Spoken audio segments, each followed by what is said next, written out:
नमस्कार. कधी विचार केलाय का की आपलं आयुष्य एका ठरलेल्या टाईमलाईननुसार चाललं नाहीये? म्हणजे बघा ना, काही जण खूप लवकर यशस्वी होतात, तर काहींना बराच वेळ लागतो. आज आपण एका अशाच जबरदस्त मानसशास्त्रीय सिद्धांतावर बोलणार आहोत, जो आपल्याला आयुष्याच्या या महत्त्वाच्या टप्प्यांकडे बघण्याचा एक नवीन दृष्टिकोन देतो. हे बघा, इथे 3 मोठी नावं दिसतायत. बराक ओबामा, जे वयाच्या 55व्या वर्षी अध्यक्षपदावरून निवृत्त झाले, आणि दुसरीकडे डोनाल्ड ट्रम्प आणि जो बायडन यांनी तर 70 आणि 80 मध्ये अध्यक्षपदाची सूत्र हातात घेतली.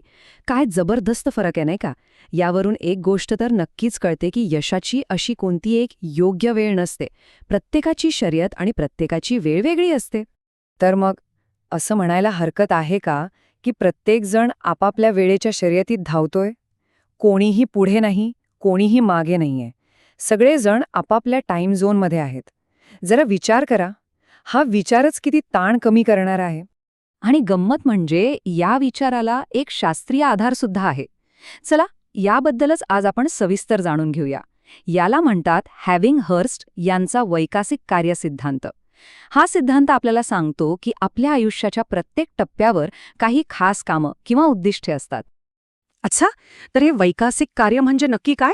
बघा, एकदम सोप्या भाषेत सांगायचं झालं तर हे आपल्या आयुष्यातल्या प्रत्येक टप्प्यावर येणारं एक चॅलेंज किंवा एक माइलस्टोन आहे. उदाहरणार्थ, लहानपणी चालायला शिकणं किंवा तरुणपणी करिअर निवडणं. हे चॅलेंजेस जेव्हा आपण पूर्ण करतो ना, तेव्हा आपला आत्मविश्वास वाढतो आणि आपण पुढच्या लेव्हलसाठी तयार होतो. पण जर इथेच अडकलो तर मग मात्र निराशा येऊ शकते. आणि इथेच एक खूप इंटरेस्टिंग कन्सेप्ट येतो, तो म्हणजे शिकवण्यायोग्य क्षण किंवा टीचेबल मोमेंट. हॅविंग हर्स्ट म्हणतात की प्रत्येक गोष्ट शिकण्याची एक परफेक्ट वेळ असते, बरोबर ना? जसं की फळ योग्य वेळीच पिकल्यावर गोड लागतं, अगदी तसंच त्या वेळेच्या आधी किंवा नंतर शिकायचा प्रयत्न केला तर तो तितकासा प्रभावी ठरत नाही. पण मग ही वैकासिक कार्य ठरतात तरी कशी? यावर 3 मुख्य गोष्टींचा प्रभाव पडतो. चला पाहूया ते 3 महत्त्वाचे घटक कोणते आहेत. तर हे घटक आहेत, पहिला म्हणजे आपलं शरीर, आपली शारीरिक वाढ, आपलं आरोग्य. दुसरा आहे आपला स्वभाव, म्हणजे आपले विचार, आपली मूल्य, आपलं व्यक्तिमत्व. आणि तिसरा जो खूप महत्त्वाचा आहे तो म्हणजे आपला समाज आणि आजूबाजूचे लोक. हो, या तिन्ही गोष्टी मिळून ठरवतात की आपल्या आयुष्याच्या प्रत्येक टप्प्यावर आपल्याला कोणती आव्हानं पेलावी लागतील.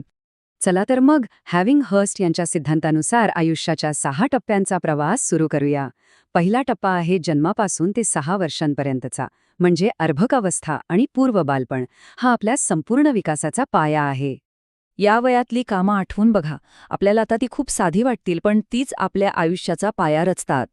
चालायला शिकणं, आई-बाबा म्हणायला शिकणं, गोष्टींच्या पुस्तकातली चित्र ओळखायला शिकणं, हे सगळं याच काळात घडतं. हीच तर आपल्या आयुष्याच्या इमारतीची पायाभरणी असते. आता वळूया पुढच्या टप्प्याकडे. उत्तर बालपण, म्हणजे साधारणपणे 6 ते 12 वर्षांचा काळ. या काळात मुलं-मुलींचं सामाजिक जग विस्तारू लागतं आणि नवीन कौशल्य शिकण्यावर त्यांचा भर असतो. या टप्प्यावर खेळांसाठी लागणारे शारीरिक कौशल्य शिकणं, मित्रमैत्रिणींमध्ये मिसळणं आणि हळूहळू वैयक्तिक स्वातंत्र्य मिळवणं यांसारखी कामं खूप महत्त्वाची ठरतात.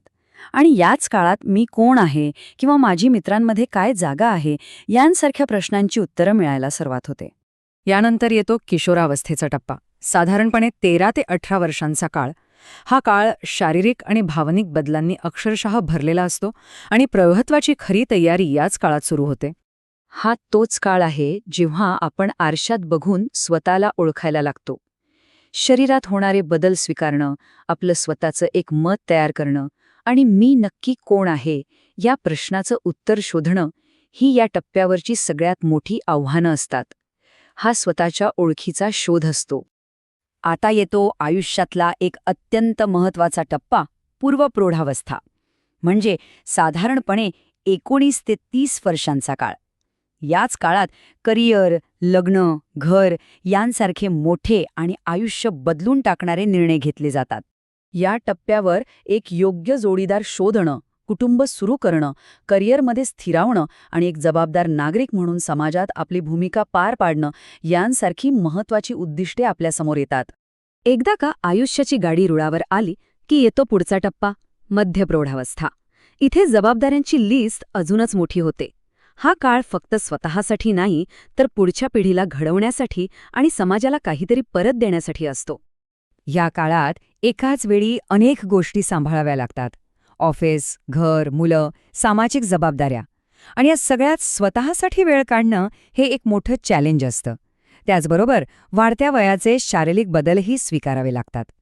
आणि आता येतो शेवटचा टप्पा म्हणजे उत्तरार्ध किंवा वृद्धावस्था. हा काळ आरोग्य, काम आणि सामाजिक भूमिकांमध्ये होणाऱ्या बदलांशी जुळवून घेण्याचा असतो. या टप्प्यावर कमी होणाऱ्या शारीरिक शक्तीसोबत जुळवून घेणं आणि निवृत्तीनंतरच्या जीवनाला सामोरं जाणं यांसारख्या गोष्टी येतात. पण हा काळ फक्त निवृत्तीचा नाही तर आपल्या अनुभवाचा खजिना पुढच्या पिढीला देण्याचा असतो. पण एक गोष्ट लक्षात ठेवणं खूप महत्वाचं आहे. हा सिद्धांत म्हणजे काही दगडावरची रेष नाहीये. हे फक्त मार्गदर्शक टप्पे आहेत. प्रत्येक व्यक्तीचं आयुष्य आणि प्रत्येक संस्कृती वेगळी असते, त्यामुळे प्रत्येकासाठी ही कार्य आणि त्यांची वेळ वेगवेगळी असू शकते. तर मग या सगळ्या माहितीच्या आधारे थोडा विचार करायला काय हरकत आहे? आता आपल्या स्वतःच्या आयुष्याकडे पाहिलं तर सध्या कोणतं सर्वात महत्त्वाचं वैकासिक कार्य आपल्यासमोर आहे असं वाटतं? या प्रश्नाचं उत्तर स्वतःला नक्की द्या.